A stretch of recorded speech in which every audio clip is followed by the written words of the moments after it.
Tous les enfants ont mérité la connaissance, la joie et la santé. Tous en naissant devraient gagner. Mesdames et messieurs, bonsoir. Bienvenue dans ce journal. Aujourd'hui, c'est le 20 novembre, Journée internationale de l'enfant. Cette année, les enfants prennent les commandes. Nous allons vous parler de l'investissement public, du mariage d'enfants, de la mendicité, de l'approchement communautaire de la lèpre. L'investissement public sur les enfants serait le plus faible au Sénégal. La moitié de la population est en dessous de l'âge de 18 ans. Plusieurs collectivités locales accompagnées par la CONAF vont prendre en charge les questions de promotion et de protection des droits de l'enfant dans leur budget. Reportage signé Mohamed Sy. Notre pays fait face à une population majoritairement jeune. La moitié de la population a moins de 18 ans.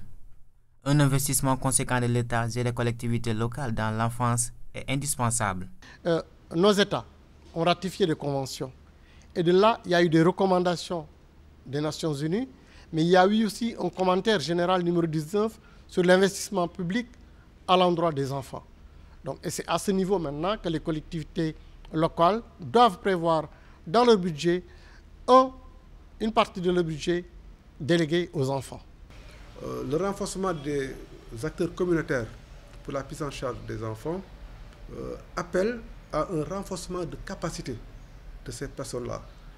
Donc, dans votre quartier, si nous créons un comité d'alerte et de veille, ce comité composé de volontaires doit être capacité à mieux appréhender les droits de l'enfant afin de répondre mieux à sa mission. La CONAF, Coalition nationale des associations et ONG en faveur de l'enfance, accompagne certaines collectivités locales dans la planification et la budgétisation sensible à l'enfant. Vous voyez par exemple dans certaines régions comme dans le Sédhiou, à Dakar, à Kédougou, où nous travaillons avec des collectivités locales aujourd'hui, où une part de leur budget est allouée aux enfants.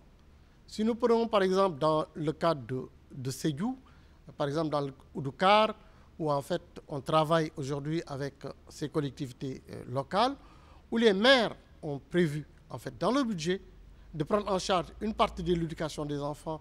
Ils ont eu à construire des parties, ils ont eu à réfectionner des établissements pour la prise en charge des enfants. Il faut une étude précise pour déterminer d'abord quelle est l'allocation de ressources qui vient de l'État vers les enfants. Certaines collectivités locales dans les régions de Kédougou, Tamba et Sédhiou ont reçu des formations en budgétisation sensibles à l'enfant. Ils ont compris l'importance des questions de promotion et de protection des droits de l'enfant dans leur budget. Le mariage d'enfants, un phénomène qui prend de l'ampleur dans certaines localités du Sénégal. L'une des causes principales du décrochage scolaire des filles a des impacts négatifs sur la santé des mères et des enfants. Suivons ce reportage de Mame Fatou Gueye. Malgré les campagnes de sensibilisation, le mariage d'enfants existe toujours au Sénégal. Les statistiques montrent que 31% des filles sont victimes de ce fléau. Au niveau national, on peut penser que l'ampleur est relativement moyenne. Nous avons vu que dans des régions, par exemple, comme Kaffrine, comme Kolda, comme Kédougou, le taux de mariage précoce est très élevé. Plus de 40 000 filles sont touchées par cette pratique. L'ONG Save the Children et des partenaires se sont engagés sur le terrain pour lutter contre ce phénomène qui freine l'épanouissement des jeunes filles. Le premier élément pour Save the Children est de pouvoir, basé sur un accord de partenariat, pouvoir renforcer les capacités, disons, des organisations de la société civile. À côté de cela, il faut travailler avec les communautés, donc les hommes, les femmes, les filles elles-mêmes, mais aussi les garçons. Et donc, avec ces partenaires de mise en œuvre, nous menons des campagnes de sensibilisation dans les zones touchées. Dans certaines communautés, la CONAF a sensibilisé les religieux. Conscient aujourd'hui des impacts négatifs, il exige l'extrait de naissance de la jeune fille avant de sceller le mariage.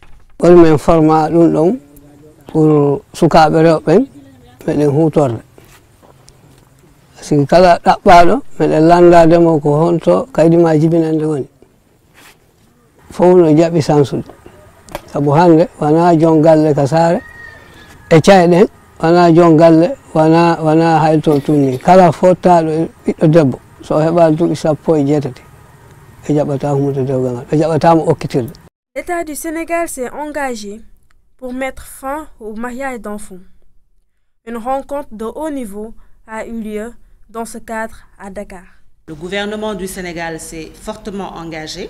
Déjà en 2016, vous savez que le gouvernement a lancé la campagne nationale pour mettre fin au mariage d'enfants dans le cadre de la campagne régionale de l'Union africaine. Nous avions élaboré un plan d'action de lutte contre le mariage d'enfants. C'est un plan d'action qui considère des paramètres comme d'abord des situations de référence sur des études sur la situation du mariage d'enfants au Sénégal, mais aussi sur des études sur les déterminants et les conséquences du mariage d'enfants au Sénégal. Le mariage d'enfants présente de graves conséquences sur la santé des jeunes filles. Tout doit être fait pour bannir à jamais ce phénomène. La mendicité chez les enfants est une situation qui inquiète les autorités dans les daara modernes.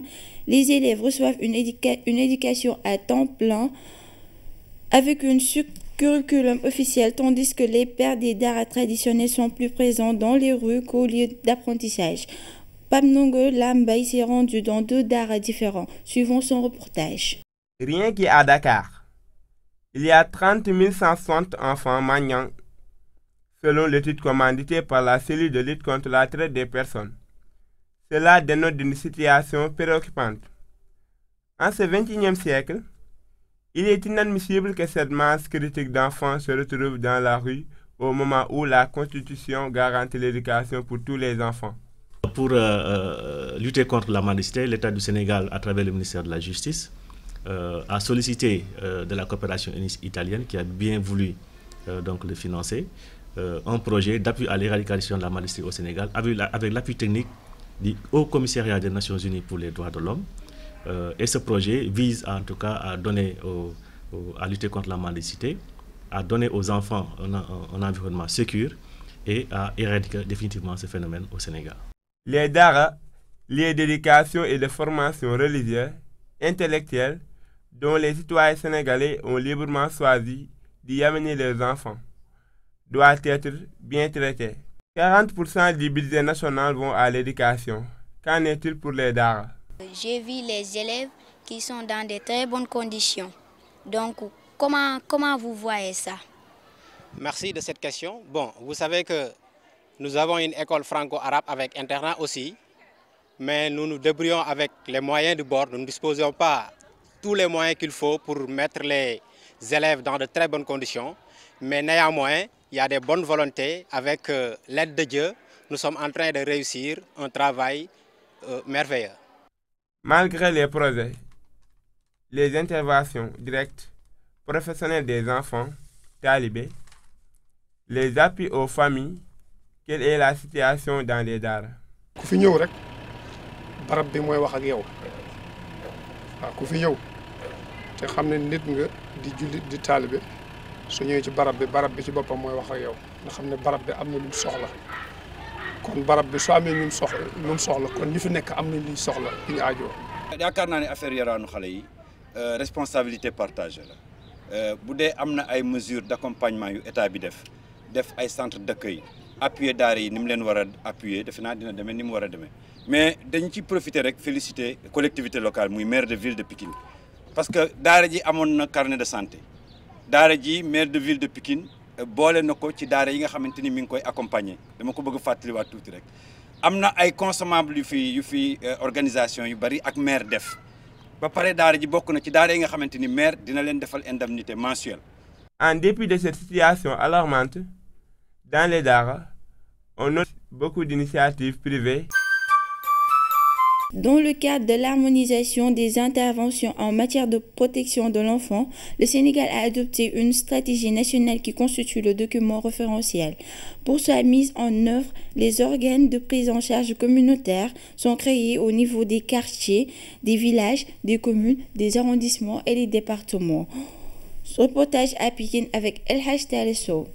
Face aux abus auxquels les enfants sont confrontés, Les acteurs de première ligne se sont mobilisés dans le comité départemental de protection de l'enfant autour du préfet, qui en est le président. Quand un enfant est en danger ou en situation de précarité, il est pris en charge par des services spécialisés et les acteurs communautaires. Quand on nous réfère des enfants, c'est des enfants dénis de leurs droits. L'éducation est un droit pour tous les enfants. Le comité départemental de protection de l'enfant est un mécanisme communautaire qui comble le déficit de personnel spécialisé en matière de protection. Le CDP est un cadre fédérateur. Tous les acteurs qui sont dans la communauté participent. Ensuite, les services sociaux, qu'ils soient des services sociaux déconcentrés ou des services sociaux décentralisés. Cependant, la participation des enfants fait défaut dans ces structures de protection. Chez nous, Africains, on a toujours donné une place privilégiée à l'enfant. Mais attention, il faut aller voir maintenant dans ce qu'on appelle la CDE, la Convention relative aux droits de l'enfant, dans ce qu'on appelle la Charte africaine des droits de l'enfant. On dit oui, il faut donner à l'enfant ses droits pour qu'il puisse s'épanouir, mais oui, il faut que l'enfant aussi connaisse ses devoirs. Cet enfant, victime de maltraitance, s'est retrouvé dans la rue et a subi des atrocités, dans sa vie.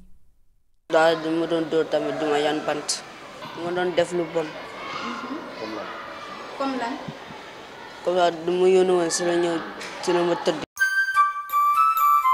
La lèpre refait surface en 2016. 332 cas ont été enregistrés au Sénégal. 30% de ces affectés sont des enfants âgés de 6 à 18 ans. La loi 7603 du 15 mars 1976 les prive de tout droit. La lèpre a des répercussions sur les quotidiens de ces enfants.